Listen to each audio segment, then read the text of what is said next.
ഒരു നല്ല ദിവസം ആശംസിച്ചുകൊണ്ട് ഫെയ്ത്ത് വോയിസിലേക്ക് എല്ലാവരെയും ഞങ്ങൾ സ്വാഗതം ചെയ്യുന്നു. യോനായുടെ പുസ്തകം 4-ാം അധ്യായം 2-ാം തിരുവചനം. അവിടുന്ന് ദയാലുവും കാരുണ്യവാനും ക്ഷമാശീലനും സ്നേഹനിധിയും ശിക്ഷിക്കുന്നതിൽ വിമുഖനും ആണെന്ന് ഞാൻ അറിയുന്നു. ക്രിസ്തുവിൽ പ്രിയപ്പെട്ടവരെ, ദൈവം നമ്മെ ഇന്നും സ്നേഹിക്കുന്നു. അവിടുന്ന് നമുക്ക് വേണ്ടി പ്രവർത്തിക്കുവാൻ കാത്തു നിൽക്കുന്നു. നമ്മുടെ ജീവിതത്തിൽ അവിടത്തേക്ക് ഒരു ഇടം നൽകി അത്ഭുതങ്ങളുടെ താക്കോൽ ആയ വിശ്വാസത്തിൽ ഉറച്ചു നിൽക്കുവാൻ അവിടുന്ന് ആഹ്വാനം ചെയ്യുകയാണ്.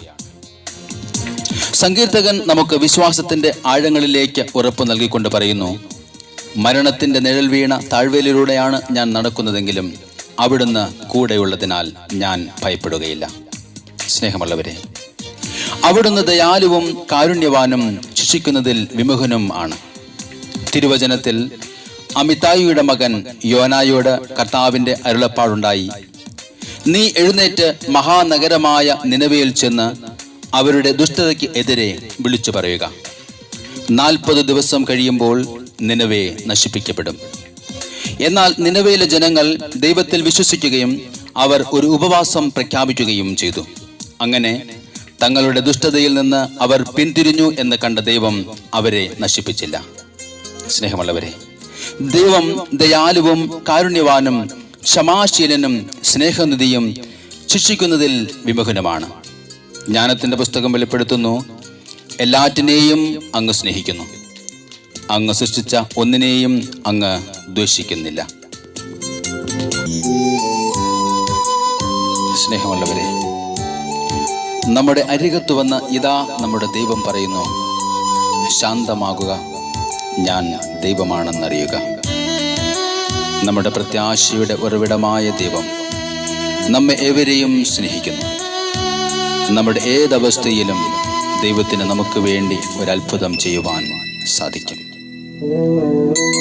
ദൈവമേ, ഞങ്ങളങ്ങേ സ്നേഹിക്കും. ഞാൻ ഉണരുമ്പോഴും ഞാൻ ഉറങ്ങുമ്പോഴും എന്നരികത്തു കാവലായിരിക്കുന്നവൻ. ഞാൻ ഉണരുമ്പോഴും ഞാൻ ഉറങ്ങുമ്പോഴും എന്നരികത്തു കാവലായിരിക്കുന്നവൻ. മിഴി നിറയുമ്പോഴും നിറഞ്ഞൊഴുകുമ്പോഴും എന്നീരുമായുന്നവൻ. ഞാൻ ഉണരുമ്പോഴും ഞാൻ ഉറങ്ങുമ്പോഴും എന്നരികത്തു കാവലായിരിക്കുന്നവൻ. ദൈവത്തിൽ ആശ്രയിക്കുന്നവരെ ഒരു നാളും കൈവിടാത്ത ദൈവം നമ്മുടെ നെടുവീർപ്പുകൾ ആനന്ദമായി മാറ്റുന്ന കർത്താവാണ്. കരുണാമയനായ കർത്താവ് നമ്മുടെ വഴികാട്ടിയായി എന്നും നമ്മോടൊപ്പം നിൽക്കുന്നു. അവിടുന്ന് ഇന്നും നമ്മെ സ്നേഹിക്കുന്നു.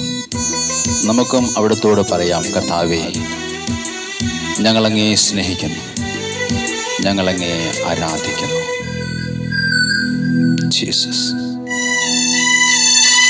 എന്നാത്മാവിലെ ചുടുനെടുവീർപ്പുകൾ എല്ലാം ആനന്ദമായെന്നും മാറ്റുന്നവൻ. എൻ്റെ അകത്താരിലേറും മുറിപ്പാടുകൾ മൃദു സ്നേഹത്താൽ സുഖമാക്കാനണയുന്നവൻ.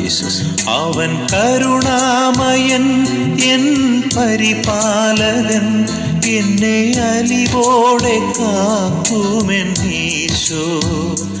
അവൻ കരുണാമയൻ, എൻ പരിപാലകൻ, എന്നെ അലിവോടെ കാക്കുമെൻ ഈശോ.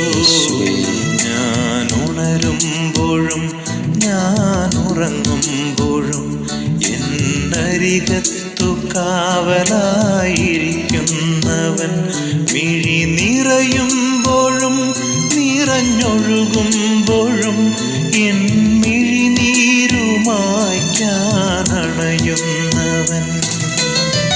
കർത്താവ് പറയുന്നു, ഞാനിതാ നിന്റെ ഹൃദയത്തിൽ വന്ന് മുട്ടിമുട്ടി വിളിക്കുന്നു. എൻ്റെ സ്വരം കേട്ട് നിന്റെ ഹൃദയം എനിക്കായി തുറക്കുമെങ്കിൽ ഞാൻ നിന്റെ ഉള്ളിൽ വരികയും നാം ഒന്നിച്ച് ഭക്ഷണം കഴിക്കുകയും ചെയ്യും. എത്രയോ സ്നേഹമുള്ള ഒരു കർത്താവ്. നമുക്ക് ആ കർത്താവിനെ സ്നേഹിക്കാം. അവിടുത്തെ നമുക്ക് സ്തുതിക്കുകയും ആരാധിക്കുകയും അവിടുത്തേക്ക് നന്ദി പറയുകയും ചെയ്യാം.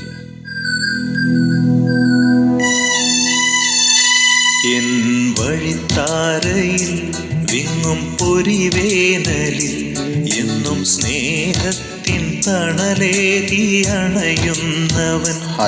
എൻ സഹനങ്ങളിൽ പൊള്ളും തീച്ചൂളയിൽ എന്നും തെളിനീരു നൽകാൻ അണയുന്നവൻ. അവൻ മമനായകൻ, എൻ വഴിയായവൻ, എന്നെ താഴാതെ താങ്ങുമെൻ ഈശോ. നല്ല ഈശോയെ, അവൻ മമനായകൻ, എൻ വഴിയായവൻ. കർത്താവേ, ഞങ്ങളങ്ങേ സ്നേഹിക്കുന്നു. കർത്താവേ, ഞങ്ങളങ്ങേ സ്തുതിക്കുന്നു. ഞങ്ങളങ്ങേക്ക് നന്ദി പറയുന്നു. അരികത്തു കാവലായിരിക്കുന്ന നല്ല ദൈവമേ, ഞാനുണരുമ്പോഴും ഞാനുറങ്ങുമ്പോഴും എന്നരികത്തു കാവലായിരിക്കുന്നവൻ. മിഴി നിറയുമ്പോഴും ഒഴുകുമ്പോഴും എൻ മിഴിനീരുമായ്ക്കാനണയും. ഇന്നേ ദിവസം ദൈവത്തിൻ്റെ സ്നേഹവും കരുതലും എപ്പോഴും നിങ്ങളോടൊപ്പം ഉണ്ടായിരിക്കട്ടെ എന്ന് കർത്താവായ യേശു ക്രിസ്തുവിൻ്റെ നാമത്തിൽ ഞങ്ങൾ പ്രാർത്ഥിക്കുന്നു.